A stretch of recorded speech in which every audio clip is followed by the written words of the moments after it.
भास्कर जाधव म्हणजे थेट शिवसेनेच्या भाषेत सांगायचं तर अरेला कारे करणारा माणूस.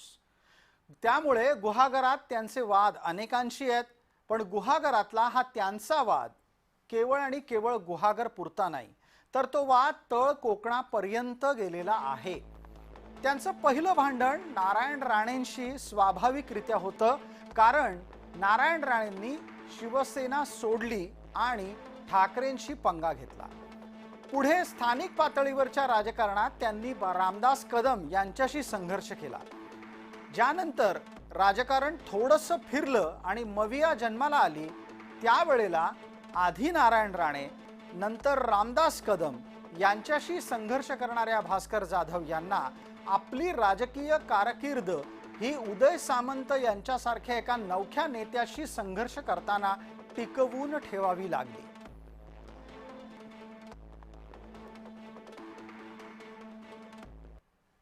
भास्कर जाधव यांचे 3 राजकीय शत्रू हे कोकण किनारपट्टीवर काम करतायत. त्यापैकीचे एक आहेत उदय सामंत आणि किरण सामंत बंधू, दुसरे आहेत सुनील तटकरे आणि त्यांची मुलगी, आणि तिसरे आहेत रामदास कदम आणि त्यांचा मुलगा. आणि त्यामुळे या तीनही राजकीय शत्रूंमध्ये आपला निभाव लागण्यासाठी त्यांना उद्धव ठाकरेंचा आशीर्वाद असणं गरजेचं आहे. पण उद्धव ठाकरे हे काही तो आशीर्वाद मनमोकळ्या पद्धतीनं देत नाहीयेत आणि त्यामुळेच त्यांची काहीशी कोंडी झालेली आहे. राजकारणामध्ये कुरकुरण्याची वेळ भास्कर जाधव यांच्यावर का आली असावी तेही लक्षात घ्या. मूळ चिपळूणचे असलेले भास्कर जाधव आता गुहागरात स्थिरावले. ते मराठा आहेत.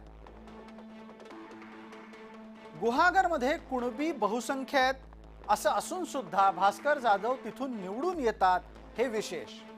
कुणबी मतात तिथं फूट पडत असल्यानंच भास्कर जाधव यांचा विजय सोपा होतो, हे अगदी शहाण्या मुलाला पटकन लक्षात येईल. गुहागर हा तसं पाहिला तर भाजपाचं पारंपरिक मतदारसंघ आहे. मात्र तिथं रामदास कदम आणि विनय नातू यांच्यात झालेल्या संघर्षाचा फायदा जाधव यांनी उचलला आणि ते राजकारणात पुढे गेले. कुणबी मतदारसंघामध्ये आता त्यांच्या विरोधात नाराजी वाढतीये. कुणबी मतदारांमध्ये जाधव यांच्याबाबत नाराजी वाढतीये, हे विशेष.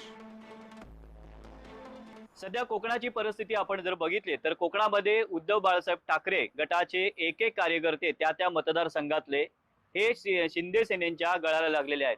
आजही कार्यकर्त्यांचा शिंदे गटातल्या शिवसेनेमध्ये प्रवेश सुरू आहे. त्यामुळे भास्कर जाधवांच्या जवळचे जे कार्यकर्ते असतील, तालुका प्रमुख असतील, शहर प्रमुख असतील किंवा जिल्हा प्रमुख असतील, हे सुद्धा शिंदेच्या शिवसेनेमध्ये प्रवेश करताना आपल्याला पाहायला मिळाले होते.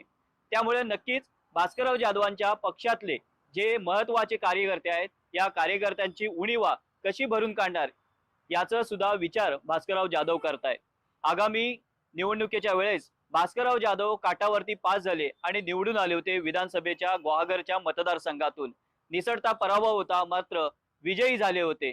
शाखा प्रमुखांच्या मेळाव्यामध्ये भास्कर जाधवांनी असं सांगितलं होतं की कोकणातलं शिवसेनेचं गतवैभव आहे मी पुन्हा मिळवण्यासाठी प्रयत्न करीन.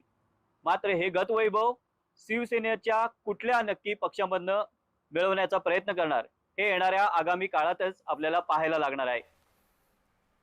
आक्रमकता हा भास्कर जाधव यांचा स्थायी भाव आहे.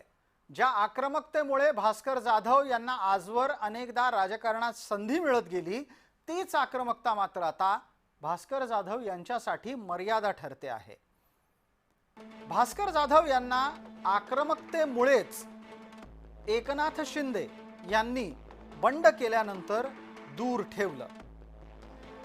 शिवसेनेकडून नाकारल्यानं ठाकरे गटामध्ये जाधव सध्या अडकून पडलेले आहेत. मविया सरकारमध्ये फडणवीसांनाच भिडल्यानं भास्कर जाधव यांच्यावर भाजपा नाराज आहेच.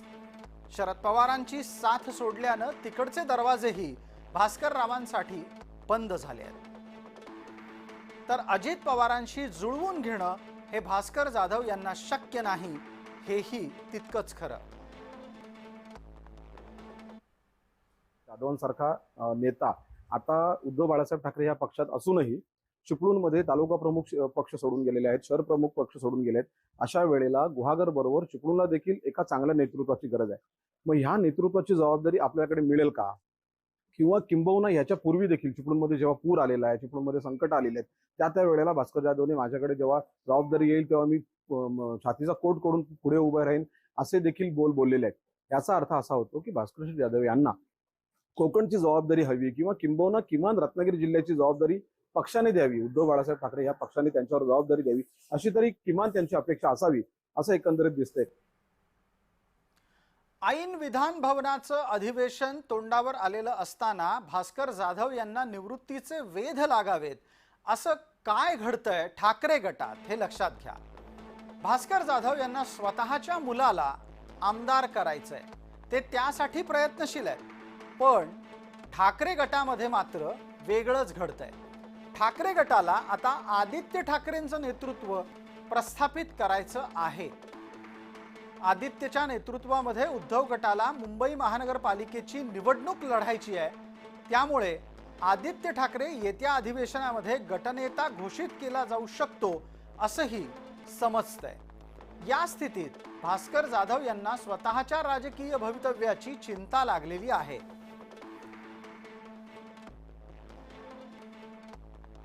भास्कर जाधव हे सध्या प्रचंड नैराश्यावस्थेत आहेत. याचं कारण विरोधी पक्षनेते पदाने त्यांना हुलकावणी दिल्यानंतर किंवा त्यांचं नाव तिथे न सुचवल्यानंतर गेले काही काळ ते पूर्णतः विस्कटलेले होते.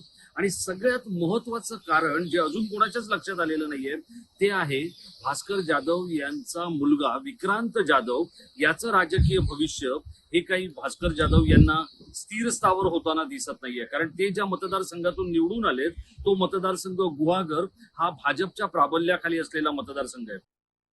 भास्कर जाधवांची गेली 35-40 वर्षाची राजकीय प्रदीर्घ वाटचाल पाहता ह्या सगळ्यांमध्ये ही तिन्ही कुटुंब, राणे असू देत, सामंत असू देत किंवा तटकरे असू देत, हे तिन्ही कुटुंब त्यांची पुढची बांधणी असं करून ते पुढे गेलेले आहेत. पण भास्कर जाधवांकडे तसं राहिलेलं नाहीये. कदाचित ह्या सगळ्यांचा विचार करता त्यांना त्यांच्या सुपुत्राची पुढच्या दृष्टीने काहीतरी बांधणी किंवा काही शब्द किंवा त्या दृष्टीने संघटनात्मक विचार व्हावा ही भावना असू शकते.